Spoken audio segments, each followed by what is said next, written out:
சாந்தனுவும் வெளியேற அவர்களிடத்திலே ஸ்ரீகாந்தும் சிம்புவும் வந்திருக்கிறார்கள். இவர் கிரிக்கெட் ஆட்டம் ஆடுவாரா அல்லது சிலம்பாட்டம் ஆடுவாரா என்பதை பொறுத்திருந்தான் பார்க்க வேண்டும்.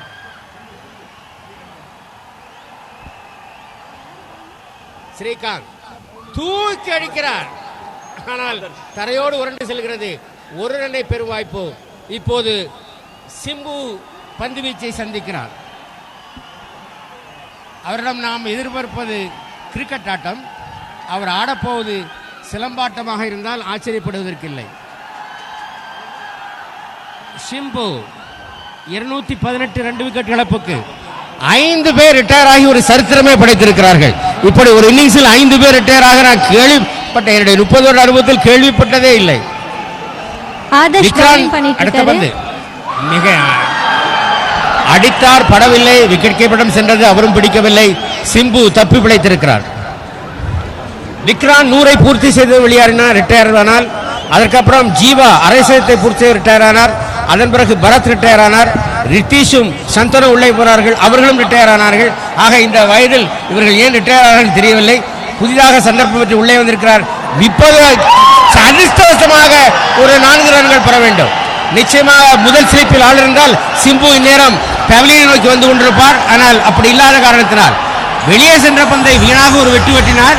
அது விளிம்பிலை பட்டு எகிரி சென்றது. ஆள் இருந்தால் பிடித்திருப்பார்கள். நல்ல வேளை ஃபர்ஸ்ட் ஸ்லீப்பரோ செகண்ட் ஸ்லீப்பரோ ஆள் இல்லாத காரணத்தால் 4 ரன்களை சுளையாக பெற்று தருகிறது.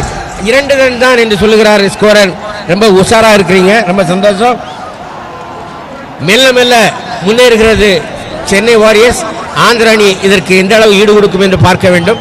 பந்து வீச்சில் தமிழக அணி எப்படி செயல்படுகிறது என்பதை பார்க்க வேண்டும். அடுத்த பந்து இது ஒரு வைடாக இருக்கலாம், ஏனென்று சொன்னால் லெக் திசையிலே சென்றது பந்து. அதை அப்படியே விட்டு விடுகிறார் சிம்பு. அவர் லேசில் எதையும் விடமாட்டார், என பந்துகளை விடுகிறார். 223 2 விக்கெட் இழப்புக்கு இன்னும் 3 பந்துகள் மீதம் உள்ளன.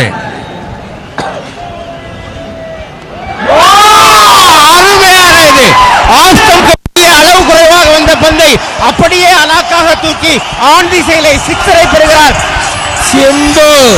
சிம்பு, நீங்கள் உண்மையிலே சிலம்பாட்டம் தான் ஆடுகிறீர்கள்.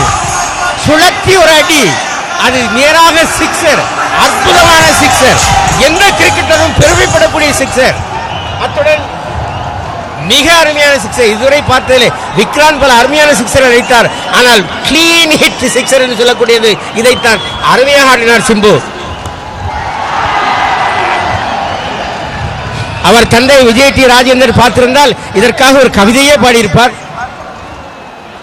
அருமையான அருமையான சிக்ஸர். அத்துடன் சென்னை அணி 229 2 விக்கெட் இழப்புக்கு 5 பேர் ரிட்டையர் ஆனார்கள், 2 பேர் அவுட் ஆனார்கள். ஆனாலும் அந்த 2 பேர் தான் அவுட் என்று கணக்கில் எடுத்துக் கொள்ளப்படும். 229 ரன்கள். கடைசி பந்து இந்த ஓவரின், இந்த இன்னிங்ஸின் கடைசி பந்து தூக்கி கிளீன் போல். அதுபோலவே அடிக்க நினைத்தார், ஆனால் கிளீன் போல் ஆகிவிட்டார். ஆகவே ஓவர் நிறைவு பெறுகிறது. 25 ஓவர்கள் பூர்த்தியான நிலையில் தமிழக அணி 229. இன்று காலை டாஸை வென்ற தமிழகம் சென்னை வாரியர்ஸ் பேட் செய்ய ஆரம்பித்தது. விக்ராந்தும் ஜித்தேன் சர்மாவும் பேட் செய்ய துவங்கினார்கள். ஜித்தேன் சர்மா ஆரம்பத்திலேயே ஆட்டம் இழந்து விட்டார். அதன் பிறகு ஜீவாவும் விக்ராந்தும் ஒரு நேரம் நிலைத்தாடி ஸ்கோரை வலுப்படுத்தினார்கள். பிறகு 100 கடந்த